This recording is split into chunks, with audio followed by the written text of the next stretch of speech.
사도행전 2장 14절부터 18절 말씀입니다. 베드로가 11사도와 함께 서서 소리를 높여 이르되 유대인들과 예루살렘에 사는 모든 사람들아, 이 일을 너희로 알게 할 것이니 내 말에 귀를 기울이라. 때가 제3시니 너희 생각과 같이 이 사람들이 취한 것이 아니라 이는 곧 선지자 요엘을 통하여 말씀하신 것이니 일러스되 하나님이 말씀하시기를 말세에 내가 내 영을 모든 육체에 부어주리니 너희의 자녀들은 예언할 것이요 너희의 젊은이들은 환상을 보고 너희의 늙은이들은 꿈을 꾸리라. 그때 내가 내 영을 내 남종과 여종들에게 부어주리니 그들이 예언할 것이요. 아멘.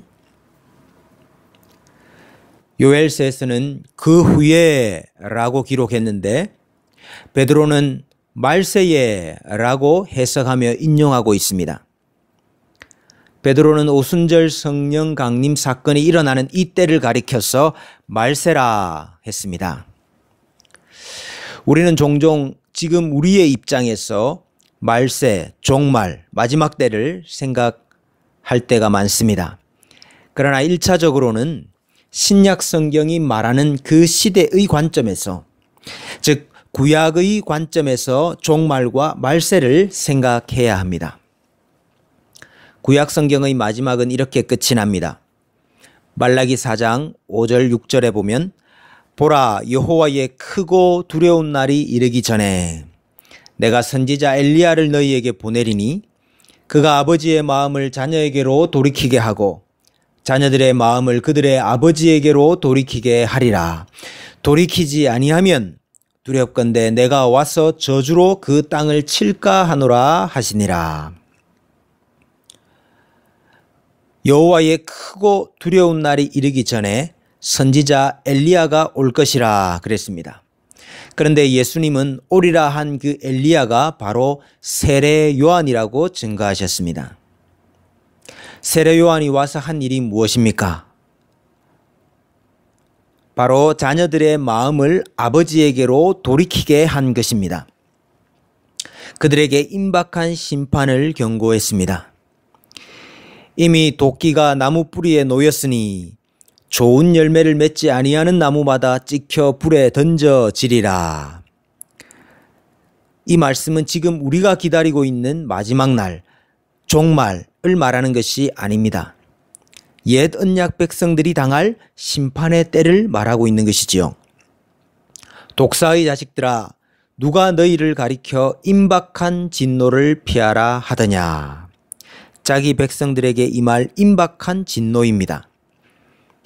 그러므로 회개에 합당한 열매를 맺고 속으로 아브라함이 우리 조상이라 말하지 말라. 하나님이 능히 이 돌들로도 아브라함의 자손이 되게 하시리라. 여기에 심판의 대상이 누구인지를 명확하게 말하고 있습니다. 바로 아브라함이 우리 조상이라 말하는 자들입니다. 그들의 특권을 돌들에게 빼앗길 수도 있다 말씀하고 있습니다.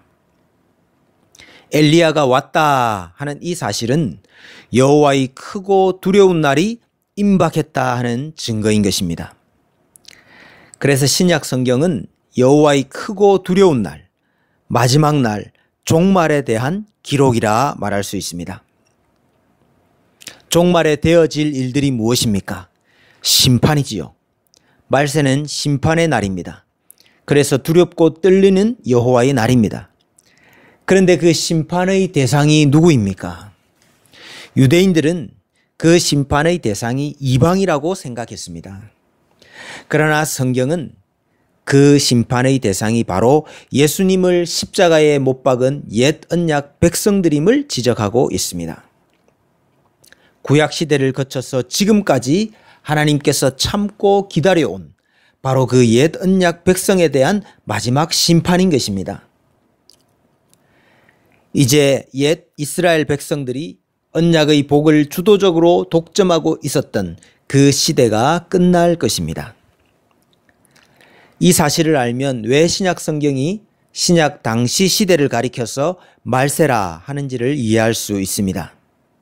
히브리서 1장 2절 옛적의 선지자들을 통하여 여러 부분과 여러 모양으로 우리 조상들에게 말씀하신 하나님이 이 모든 날 마지막에는 아들을 통하여 우리에게 말씀하셨으니 이 아들을 만유의 상속자로 세우시고 또 그로 말미암아 모든 세계를 지으셨느니라. 예수님께서 오신 바로 그때가 모든 날 마지막이라 말씀하고 있습니다. 히브리서 9장 26절에 그리하면 그가 세상을 창조한 때로부터 자주 고난을 받아야 할 것이로되 이제 자기를 단번에 제물로 드려 죄를 없이 하시려고 세상 끝에 나타나셨느니라. 예수님께서 오신 때가 바로 세상 끝이라 말씀하고 있죠. 베드로전서 1장 20절 그는 창세 전부터 미리 알림 바 되시니나 이 말세에 너희를 위하여 나타내신 바 되었으니. 고린도전서 10장 11절에 그들에게 일어난 이런 일은 본보기가 되고 또한 말세를 만난 우리를 깨우치기 위하여 기록되었느니라. 요한일서 2장 18절 말씀 아이들아 지금은 마지막 때라. 는 말을 너희가 들은 것과 같이 지금도 많은 적 그리스도가 일어났으니 그러므로 우리가 마지막 때인 줄 아노라. 이제 더 이상 옛 이스라엘 백성들이 언약의 복을 독점하고 있던 시대가 끝났음을 의미하는 가장 대표적인 현상이 방언입니다. 원래 계시는 유대인들에게 주어진 것입니다. 그것이 언약의 특권이요 복입니다. 그런데 이제 그 방언을 통해서 각 나라 언어를 통해서 온 이방에게 하나님의 계시를 확대시키셨습니다. 이것은 이방의 입장에서는 복이지만은 본래 하나님의 백성의 입장에서는 그들이 가지고 있던 특권을 빼앗기는 사건입니다. 심판의 양면성이 있습니다. 옛 언약 백성들에게는 심판이요 저주입니다. 그러나 새 언약 백성들에게는 그것이 구원이요 복인 것입니다. 그런 점에서 말세에 하나님의 영을 모든 사람에게 부어주시겠다 하는 이 말씀 역시 심판과 구원의 양면성을 가지고 있습니다. 17절과 18절 말씀입니다. 하나님이 말씀하시기를 말세에 내가 내 영을 모든 육체에 부어주리니 너희의 자녀들은 예언할 것이요 너희의 젊은이들은 환상을 보고 너희의 늙은이들은 꿈을 꾸리라. 그때에 내가 내 영을 내 남종과 여종들에게 부어주리니 그들이 예언할 것이요. 여기 예언과 환상과 꿈은 구약시대 계시의 주요 방편들이었습니다. 원래 이것은 자기 백성의 것이었지요. 그런데 이제 이 특권을 누구에게나 다 나누어 주시겠다는 것입니다. 모든 육체에게 부어주겠다는 것입니다. 모세가 하나님의 영이 임한 자였고 예언하는 자였지요. 그런데 한 번은 70장로들에게 하나님의 영이 임하셔서 그들이 다 각각 예언하는 일이 일어났습니다. 그때 여호수아가 모세에게 달려와서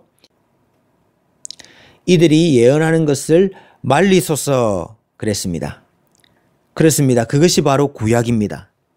아무나 예언할 수 없는 시대요. 해서도 안 되는 시대입니다.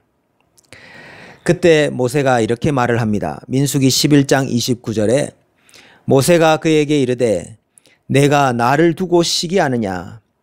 여호와께서 그의 영을 그의 모든 백성에게 주사 다 선지자가 되게 하시기를 원하노라. 구약시대에는 자기 백성 가운데서 그것도 선택하신 몇몇 종들에게 성령을 부으셔서 예언하게 하셨습니다. 선지자 노릇하게 하셨습니다. 그런데 모든 백성들에게 다 하나님의 영을 부어주셔서 누구든지 계시의 말씀을 알 수 있게 하고 누구든지 선지자 노릇할 수 있도록 하는 그 때가 올 것이라고 말씀하고 있습니다. 그 날의 시작이 바로 오순절날입니다. 말세에 주의 영을 부어주심으로 성령의 역사로 하나님의 말씀이 모든 사람의 것이 된 것입니다. 이제 모든 사람에게 하나님의 계시가 미칩니다. 성령의 사역으로 말미암아 유대인이나 헬라인의 구분이 사라지게 된 것입니다. 고린도전서 12장 13절에 우리가 유대인이나 헬라인이나 종이나 자유인이나 다 한 성령으로 세례를 받아 한 몸이 되었고 또 다 한 성령을 마시게 하셨느니라.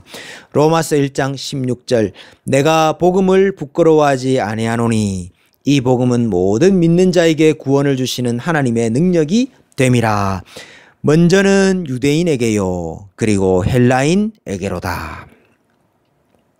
고린도전서 12장 3절 그러므로 내가 너희에게 알리노니 하나님의 영으로 말하는 자는 누구든지 예수를 저주할 자라 하지 아니하고 또 성령으로 아니하고는 누구든지 예수를 주시라 할 수 없느니라. 주의 영을 자녀들에게 젊은이들에게 늙은이들에게 남종과 여종에게 부어주셨습니다. 남녀노소를 불문하고 누구에게든지 부어주십니다. 우리 모두에게 차별이 없이 매일같이 성령을 부어주십니다. 성령으로 말미암아 이제 예수님을 영접하게 하실 뿐만 아니라 하나님을 아는 지식을 주셨습니다.